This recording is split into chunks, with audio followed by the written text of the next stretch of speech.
Welcome to the Cheating Wife Stories channel. I burned the photo last night. It curled under the flame in a slow hiss, edges blackening as if they were angry with me.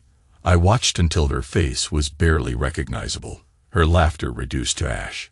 She'd been standing on a dirt road, somewhere in Costa Rica, holding hands with a stranger in cargo shorts. I'd memorized the angles of his grin and the way her arm looped around his waist. That picture was once pinned to my garage wall, hidden behind dusty shelves. Now, only embers remain. Rain drums on the windows tonight, steady and incessant. If I stand close and look beyond the glass, I can see each droplet splashing on the driveway. The headlights from a neighbor's car flickering as it passes. The camera moves in on the rain, each bead reflecting a moment I can't erase. Outside, the world is quiet, calm. Inside, I'm anything but. I remember the day I found that photograph. Google Street View, a random corner in Costa Rica.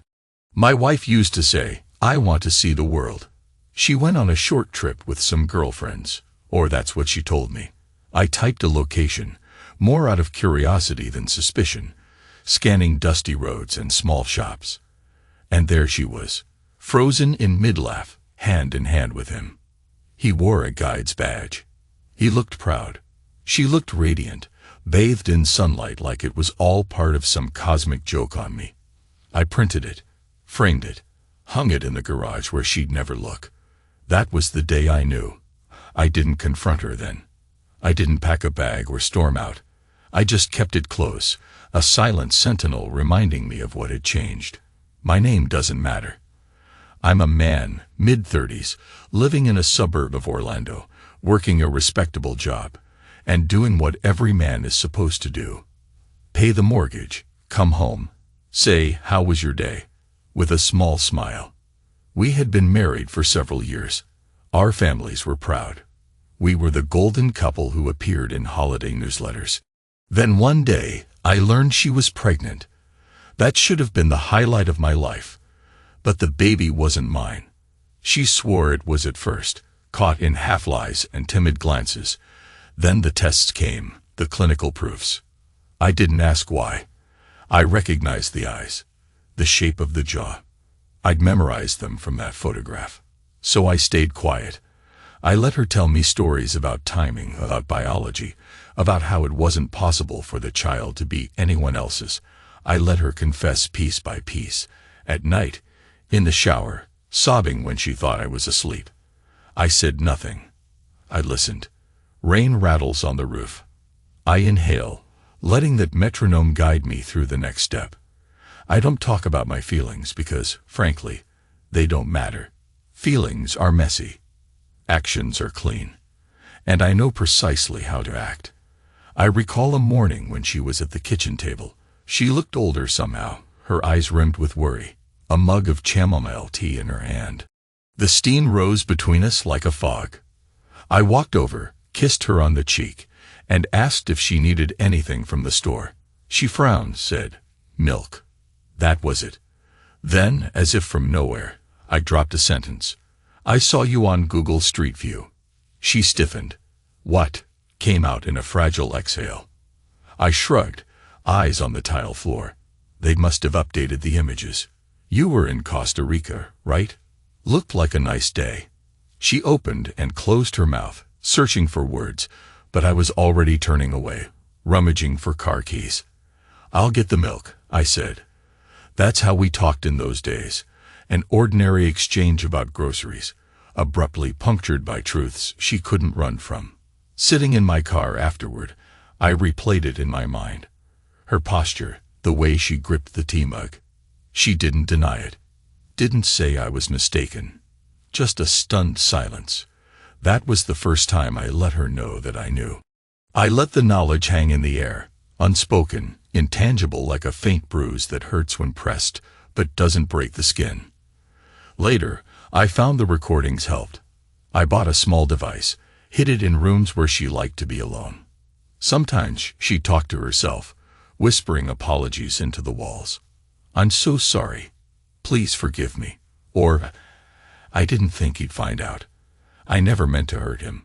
I gathered these whispers carefully, At night, I'd replay them with headphones on. Her guilt was almost comforting, a lullaby that reminded me I was not crazy, that there was a reason I was becoming something else. But let's roll back. Exposition aside, let me describe how I discovered the full extent of her affair. We were drifting. No fights, no screaming. Just a widening space between us. I had a sales conference in Miami. She said she'd visit a friend for a few days, some old college roommate from Tampa. That was a lie, of course. She went back to Costa Rica. I don't know if she thought I'd be too busy, or maybe she didn't care. She forgot I'd been suspicious ever since that baby's test results. My friend, let's call him an acquaintance in law enforcement, helped me confirm her travel. He owed me a favor. One phone call, a few minutes, and I had the details. Flight numbers, hotel reservations, dates. This was a month before the baby was even born, you understand. She was traveling while pregnant.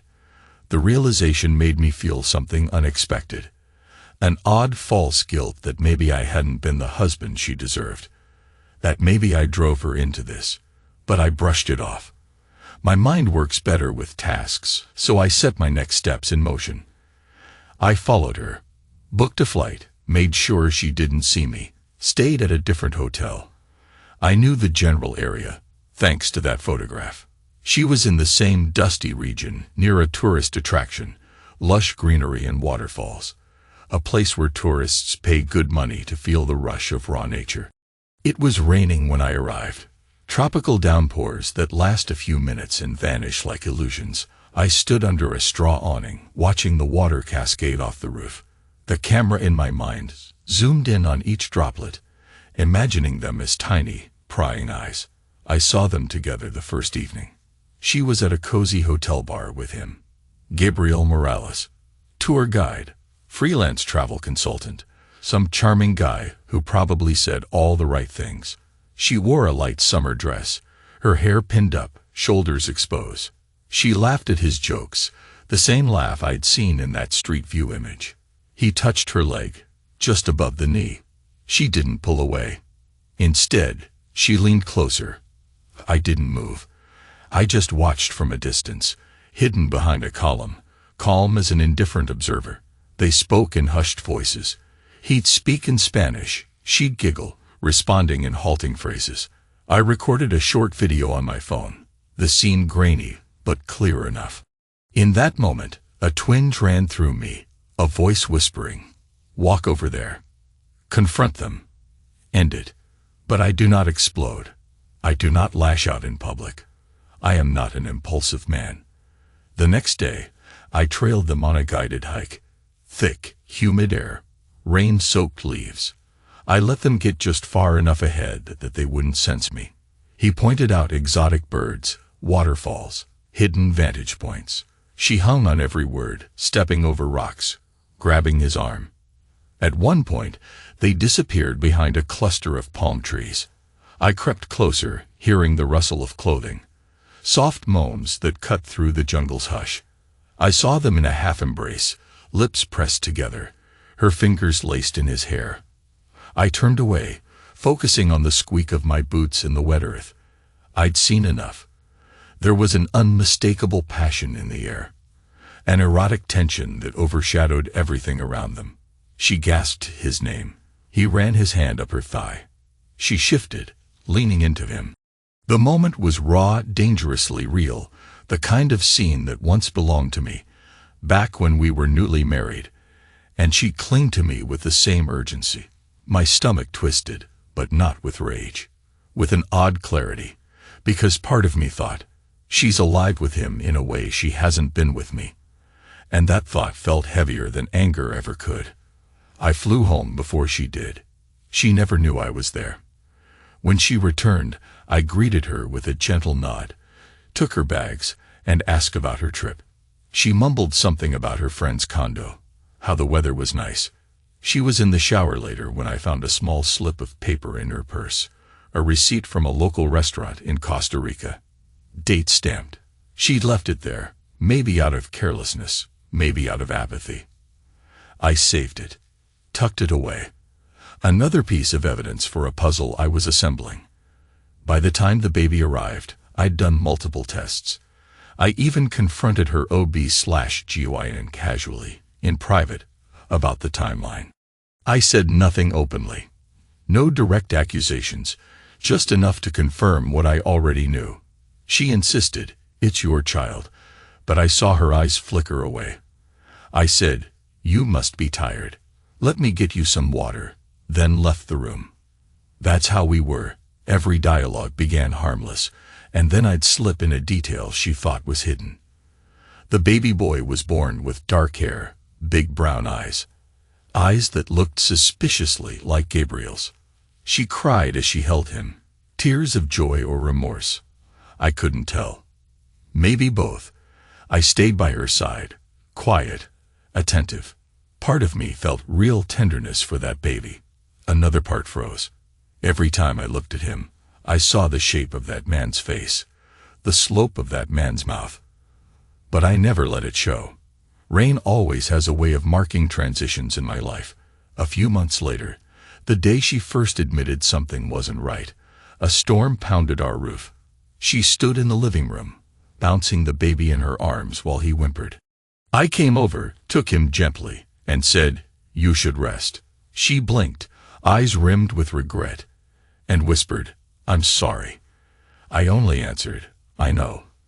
I typed quietly on my laptop at night, finalizing the plan, gathering her confessions, her whispers, the timeline. Not for blackmail. Not for legal advantage necessarily. I was building a world, a scenario so perfectly crafted that she would never feel safe again. A place where every ordinary day could shatter without warning. Where she'd question each moment, waiting for the final blow. That, I decided, was my mercy. It wasn't about physically harming anyone. It was about a slow unraveling, a constant dread. Because I realized she thought I had forgiven her. She believed my silence meant acceptance. I let her see me caring for the baby, let her hear me hum lullabies in the nursery. I insisted she sleep, eat, recover. She assumed I was being an understanding husband, a man giving her a second chance. But each night, I listened to her recorded confessions and felt something deeper than anger, something more precise. I also sought him out, Gabriel. I found his social media, followed updates about his tours.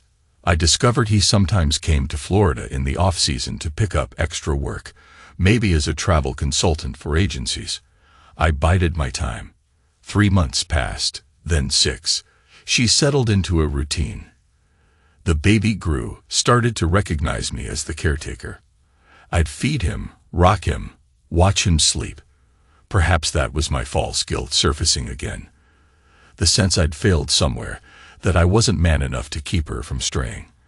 But I set that aside.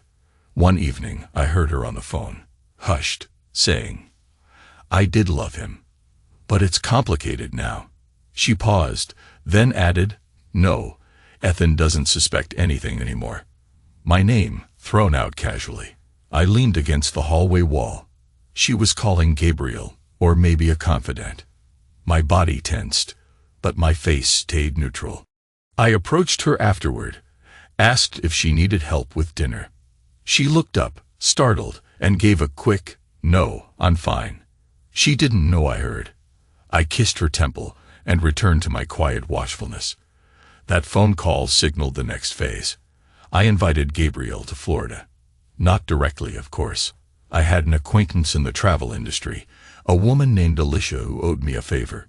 She reached out to him under the guise of an agency seeking bilingual guides for a new ad campaign.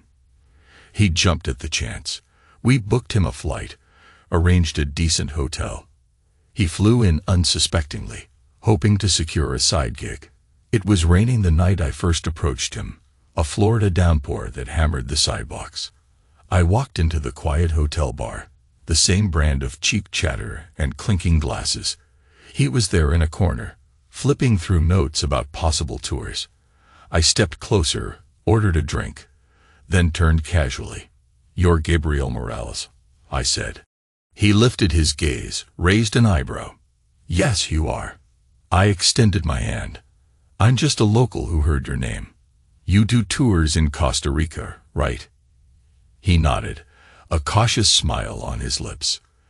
I have an interest in that region, I continued. Maybe we should talk. We talked about the rainforest, the volcanoes, the beaches.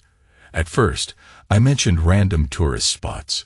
He loosened up, proud of his knowledge. He seemed polite, charming even, a man who could guide groups with ease. The conversation drifted for nearly 10 minutes until I calmly said, I hear you're also familiar with my wife. He froze, confusion flickering across his face. Sorry. I let the tension sit. The bartender set a napkin in front of me.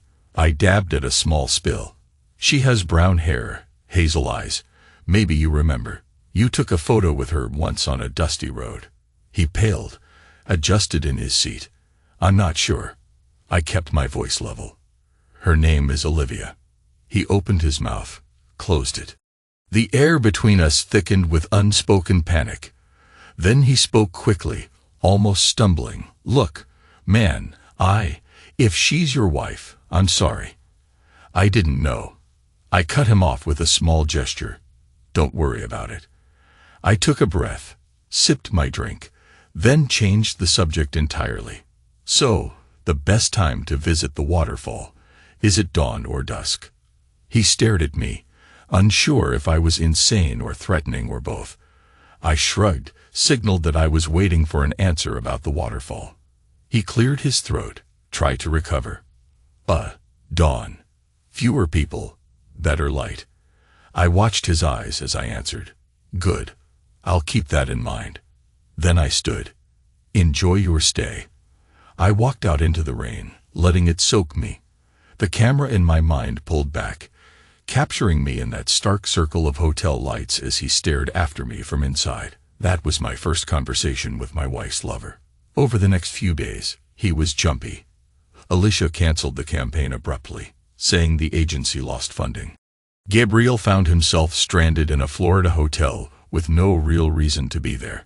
I imagine he tried calling Olivia, but she wouldn't risk answering. She told me once that he was persistent, but also easily unnerved by drama. My plan was to unbalance him, erode any illusions he had about controlling his life. I let him stew. Meanwhile, at home, I was calm. I changed diapers, prepared bottles, kissed Olivia on the cheek whenever I left for work. She smiled more often, thinking this was genuine forgiveness. Even asked if we could go on vacation together, a fresh start. I said, sure, we'll see, while inside I was turning screws in a machine only I understood. One morning, I found her in the kitchen with the baby. Rain fell against the windows, a typical Florida shower.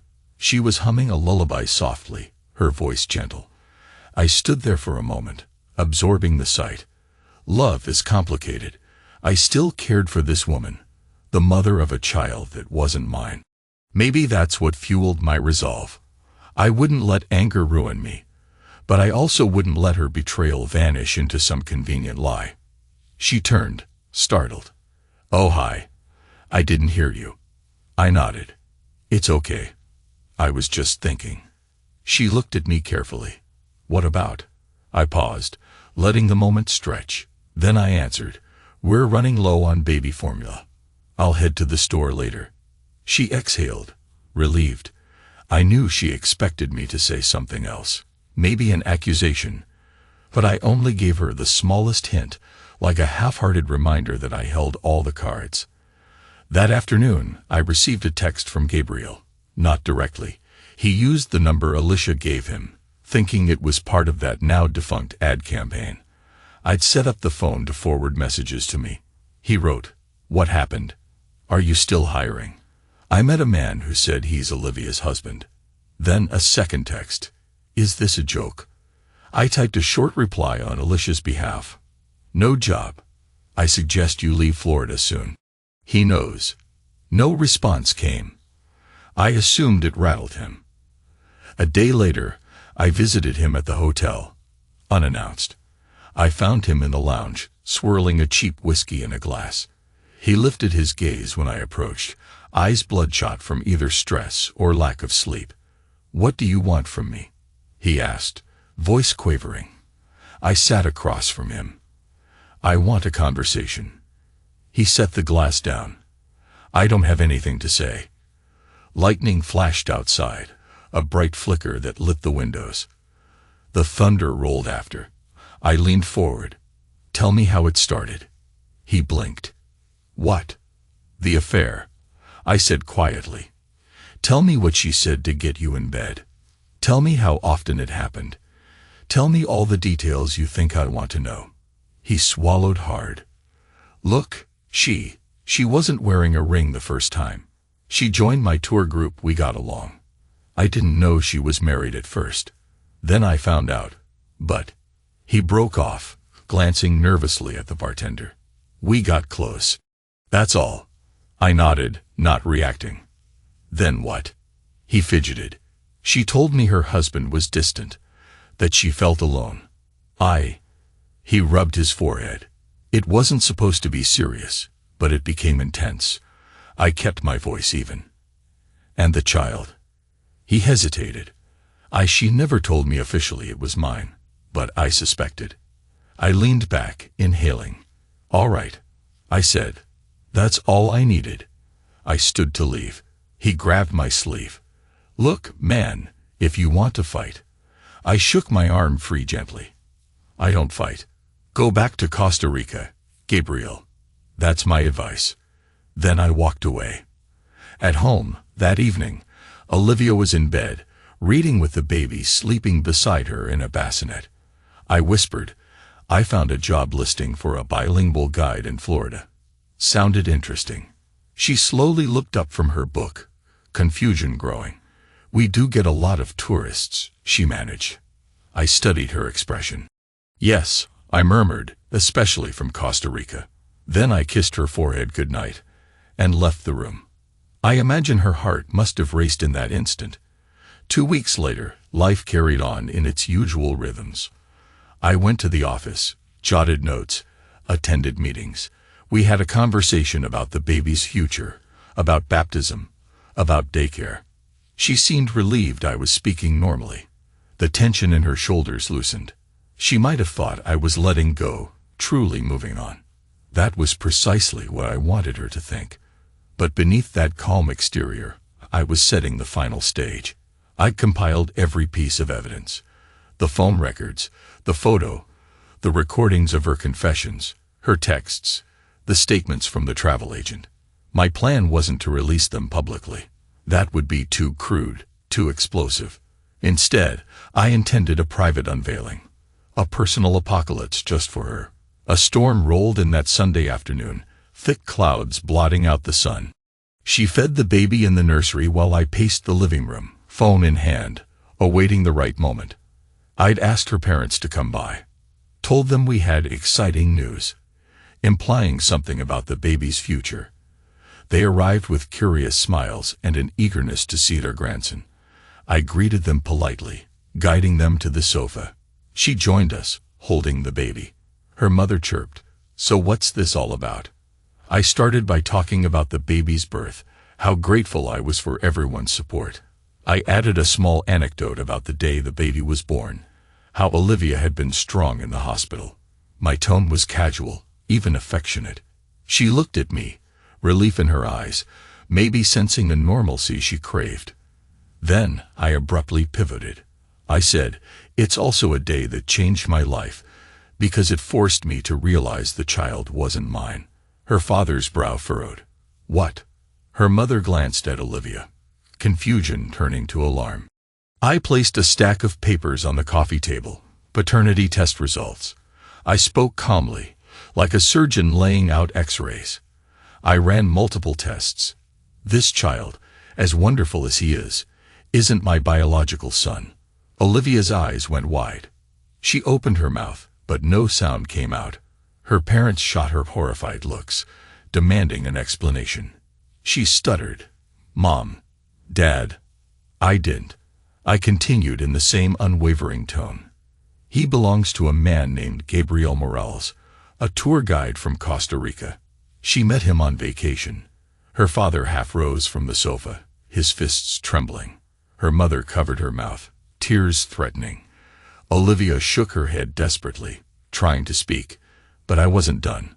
I pulled out the next piece, a photograph from that same dusty road in Costa Rica, now reprinted. "Here," I said, placing it in front of them. This was them together. Her mother choked on a sob, looking at the baby in Olivia's arms. "Is that true?" Olivia's face contorted in panic. It was a mistake. I never meant." I lifted a small remote from my pocket. "Please, let's not rely on words alone." I pressed play. Her recorded voice filled the room in short, anguished phrases. "I didn't mean to. He was just so kind. I thought Ethan wouldn't find out." Olivia's mother stared at her daughter, eyes brimming with shock. Her father's knuckles whitened. The baby started wailing, picking up on the tension. Olivia tried to cradle him, tears streaming down her face. Her father finally snapped, "How could you?" I let the silence settle, the baby's cries echoing. Then I gently turned to her parents and said, "That's everything. I just wanted you to know the truth." Olivia was shaking, her cheeks streaked with tears. "Why are you doing this?" she whispered to me. I kept my composure. "Because it's time everyone understood." She stood, clutching the baby. "Mom, Dad, please, let me explain." Her mother got up, tears in her voice. "What is there to explain? This child, this situation." She broke off, sobbing. Her father took her by the arm. "We need to go." They walked to the door in a daze. Olivia tried to follow, but I stepped between them calmly, ignoring the baby's wails. "Give them space," I said. "They need a moment." Her parents left in silence, the door clicking shut behind them. She stood there, trembling, the baby pressed against her. Outside, thunder rumbled. Rain lashed against the windows. I looked at her, studied the heartbreak etched on her face. "Why do you hate me so much?" she croaked. I shook my head. "I don't hate you." Then I turned and walked upstairs. She didn't follow. That was my moment of revenge. Not a single punch thrown, not a single shout.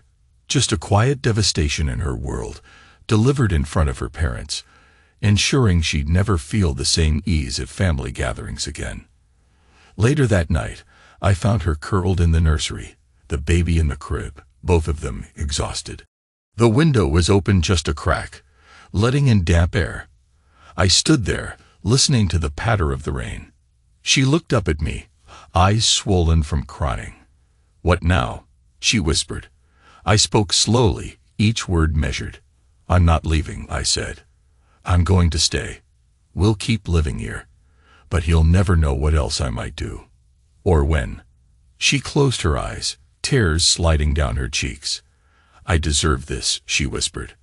I swallowed, feeling that false guilt swirl inside me again. Maybe a part of me still wanted to hold her, comfort her. Maybe I truly did love her. But I only said, "You made your choice. Live with it." Days passed. She tried to apologize over and over, asked if we could talk about counseling, about moving forward. I let her speak, never giving a real answer. I handled my routines. Wake up, feed the baby, head to work, come home, watch television, go to bed. She hovered near me like a moth near a flame, never sure if she'd get warmth or be destroyed. The phone calls to Gabriel stopped. She must have told him it was over, or maybe he sensed the situation was too volatile. Even with all my planning, something still tugged at me. I caught her once in the nursery, pressing her forehead to the crib rails, whispering, "Please forgive me, please forgive me," not sure if she was talking to me, the baby, or God. A flicker of pity rose in my chest. I pushed it down. One morning, as I stepped outside, the sky opened up again. The Florida rain hammered the sidewalk, swirling water around my ankles. She called from behind me, "Hey, wait." I paused under the porch overhang. She came out, hair already damp, wearing my old sweatshirt. Her face was set in desperate resolve. "I'm sorry," she said, voice cracking. "I can't do this anymore. I love you. I want you to forgive me." I'll do anything." She stared at me, tears mixing with raindrops, and the baby fussed in the background, wailing for attention. I studied her. For a fleeting moment, I recalled the vow we made years ago, the promise to love each other no matter what. I saw echoes of the woman who once woke early to make me coffee, who used to smile at me with unguarded warmth. I took a slow breath. My voice stayed calm, like always. "I do forgive you," I lied. She exhaled a shaky breath, almost smiling. "Really?" I nodded, watching the raindrops cling to her eyelashes. "Sure," I said. Then I walked down the steps, let the rain swallow me, and didn't look back. That's how it ended, or rather, how it began. The next chapter of our lives where she'll never be certain if I'm sincere. She'll carry that burden every hour of every day, wondering if the floor under her feet will give way again.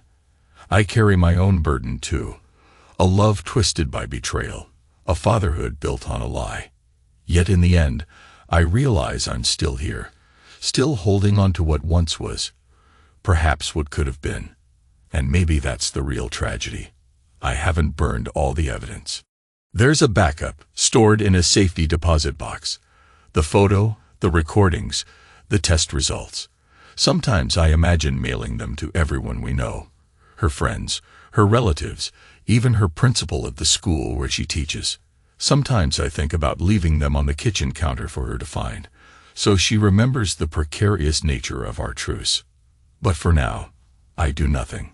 She believes this is mercy. She believes I'm giving us a chance to rebuild. She can't see that I still watch her, still record her murmured regrets, still keep a meticulous timeline of every betrayal.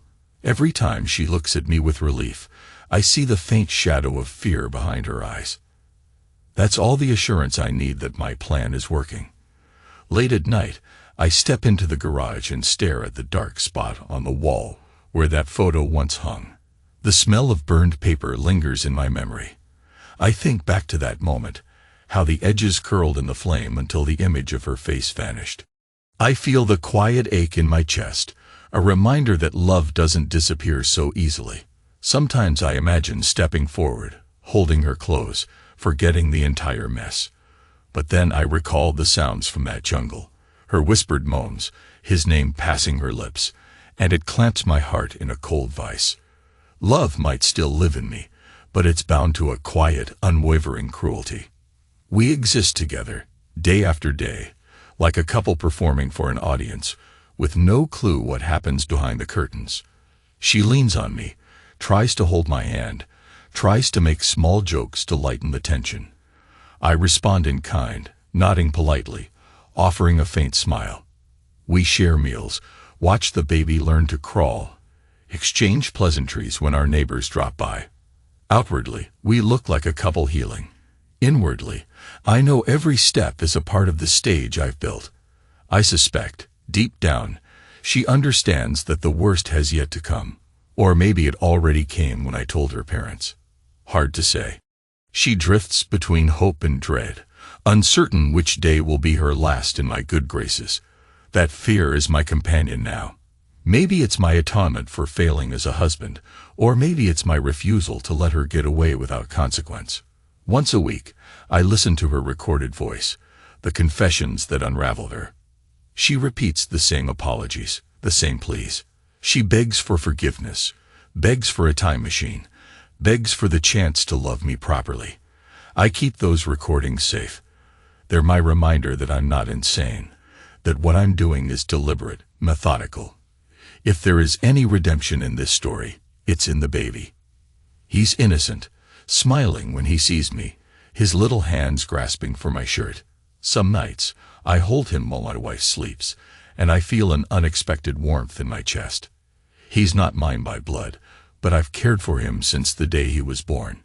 He coos, grabs my finger, and I wonder if one day I'll truly forgive her. Not for her sake, but for his. But as of now, that forgiveness remains a distant possibility. For the moment, I prefer the tension, the controlled atmosphere in which she tries so desperately to make amends. The final punctuation of our story, If it ever comes, maybe me walking out the door with the baby in my arms, leaving her with nothing. Or it may be her, sleepless night after night, never sure which rumor or revelation might surface. She chooses her words carefully around me, flinches whenever I say her name in front of others. She's learning that her life hangs on a thread of my choosing. The rain continues, day after day, intermittent showers that break Florida's heat. Sometimes I stand by the window at dusk, watch the water trickle down the glass, and think of that moment in Costa Rica. A bright sun, her laughter, his hand in hers. I recall how that single image shattered my illusions and set all of this in motion. I recall how I burned that photo, the final flickers of her smile turning to ash. And here I am, still, living in the same house, sleeping next to the same woman, caring for a child that shares none of my DNA. There's no dramatic confrontation, no grand departure, just a suffocating quiet that weighs on us both. My voice is calm, my actions precise. She will never see me rage because I do not need rage. A surgeon doesn't fling his scalpel across the operating room. He makes clean incisions, one cut at a time, until the wound is laid bare. This is our life now, and I can't say if it will ever return to normal. Perhaps I don't want it to. Perhaps the only comfort I have is knowing she'll never be sure where the next cut will land. And perhaps the real tragedy is that I love her even so. I step outside tonight, the rain cooling against my face, the droplets stinging like tiny needles. I breathe in the scent of wet grass and closed secrets. Behind me, she's in the house, rocking the baby, trying to lull him to sleep.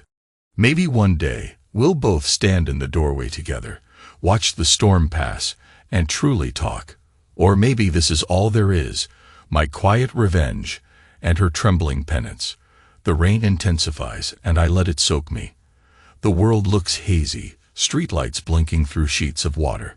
I close my eyes, feeling the darkness press in, and for an instant, I remember the photo's edges burning, her face disappearing into smoke. Then I turn and walk back inside, where she waits, hoping for mercy that never quite arrives.